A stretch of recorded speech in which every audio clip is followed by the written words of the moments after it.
So finally আমরা চলে এসেছি কলকাতার বহু প্রতীক্ষিত যে টালা প্রত্যয় সেই পুজোতে। আর টালা প্রত্যয়ের কিন্তু এবছর সুবর্ণ জয়ন্তী, মানে ওরা 100 বছরে পদার্পণ করলো।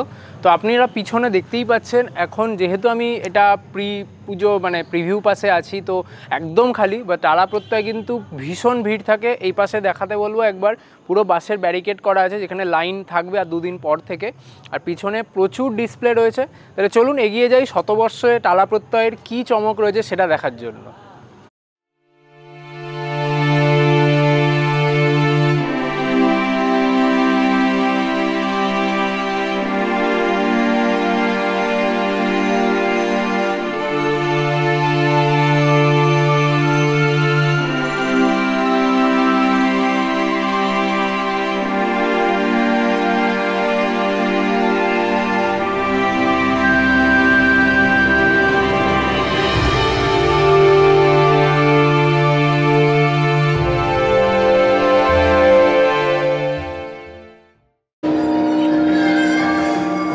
देश जुड़े कबे आबार आमरा सबाई मिले माठे घाटे उत्पादन उत्सवे फिरब।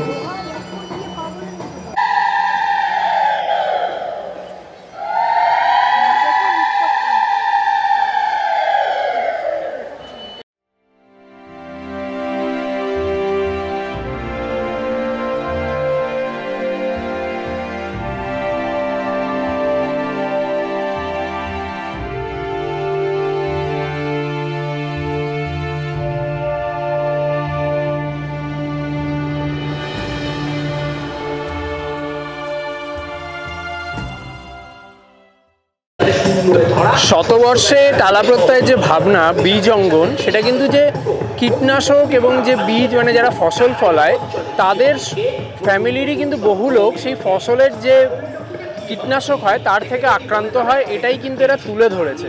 তো এখানে কিন্তু অনেক রকমের লাইভ শো চলছে, যেমন আমি দেখাচ্ছি আপনাদের। এখানে দেখানো হচ্ছে যে এই কীটনাশকের হাত থেকে মানুষ কিভাবে দৌড়ে বেড়াচ্ছে।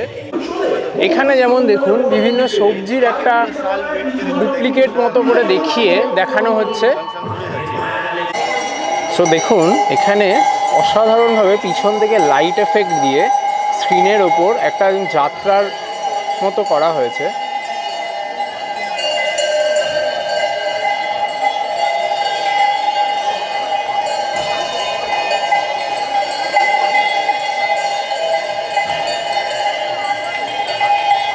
নিচে যেটা দেখতে পাচ্ছেন সেটা কিন্তু আমাদের ব্রেনের মতো করে একটা পার্ট করা রয়েছে এবং এর ওপরে এই শোটা চলছে। এখানের মূর্তিটাও দেখুন, মূর্তিটা কিন্তু সনাতনী ট্র্যাডিশনাল মূর্তি নয়। এই যে থিম বীজাঙ্গন, তার সাথে কিন্তু সামঞ্জস্য করে এই মূর্তিটা করা।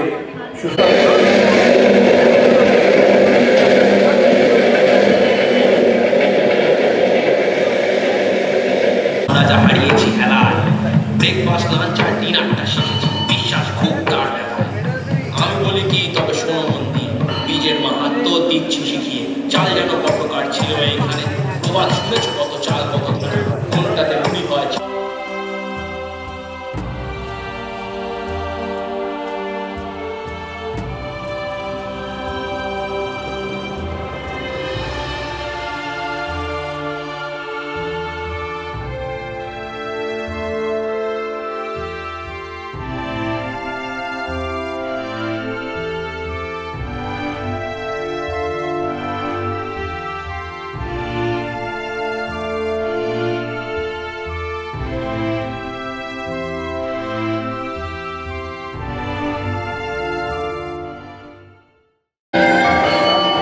देश जुड़े कबे आबार आमरा सबाई मिले माठे घाटे उत्पादन।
টালা প্রত্যয় শতবর্ষে যে এই উদ্ভাবন সেটা হচ্ছে বীজঙ্গন, তা আপনাদের সামনে আমি তুলে ধরলাম। প্যান্ডেলটা আকারে যতটা বড় তত ভাবনায়ও তত বড়, এবং এই প্যান্ডেলের যে শিল্পী, তার যে স্রষ্টা ভবতোষ সুতার, তার আদর্শেই পুরো প্যান্ডেলটা দেখানো হয়েছে, প্রশংসার দাবি রাখে। তো আমি বলবো আপনারা সবাই টালা প্রত্যয় ভিজিট করুন, এবং আপনাদের কেমন লাগলো সেটা ডেফিনেটলি আমার সঙ্গে আপনারা শেয়ার করবেন।